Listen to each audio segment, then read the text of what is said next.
Ayan po, tingnan po ang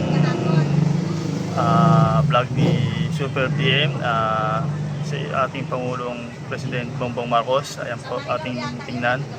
Sana wag tayo magkaroon ng kampi-kampihan, maging panalangin na natin ng lahat ng bagay na nangyayari para hindi tayo maging magulo sa ating bansa. Ayan po, maging mahinahon at maging at manalangin lagi sa Panginoon. Ayan po.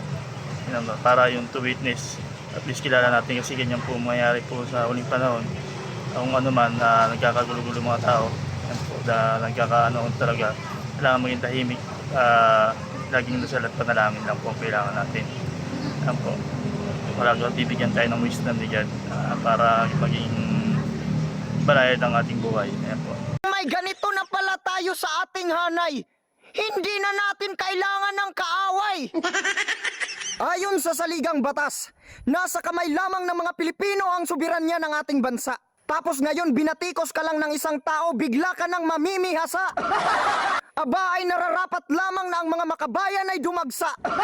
Kasi hindi kami mga aso at lalong hindi kami mga pusa. Sabi ng mga vlogger ni Marcos, ang 30,000 daw na namatay ay inosente. Kung mga inosente pala sila, bakit sila nanlaban? Kung hindi kayo naniniwala na sila ay nanlaban, bakit maraming pulis ang namatay sa labanan? Paano nyo ngayon may paliwanag ang inyong kabubuhan? Kayo yung mga taong nakadilat ang mata pero wala kayong nakikita. Yung mga sindikato nga ginagamit ang mga bata.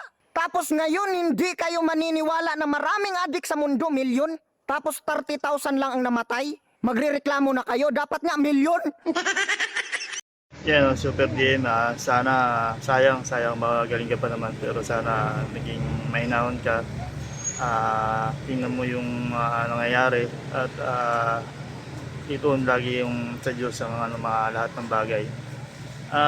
Totoo lang, hindi naman tayo maghihirap kung masipag tayo. Yan po, may ginagawa tayo.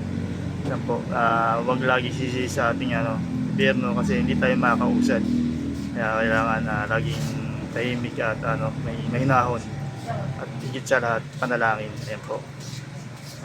Super DM, ano lang po, payo lang po.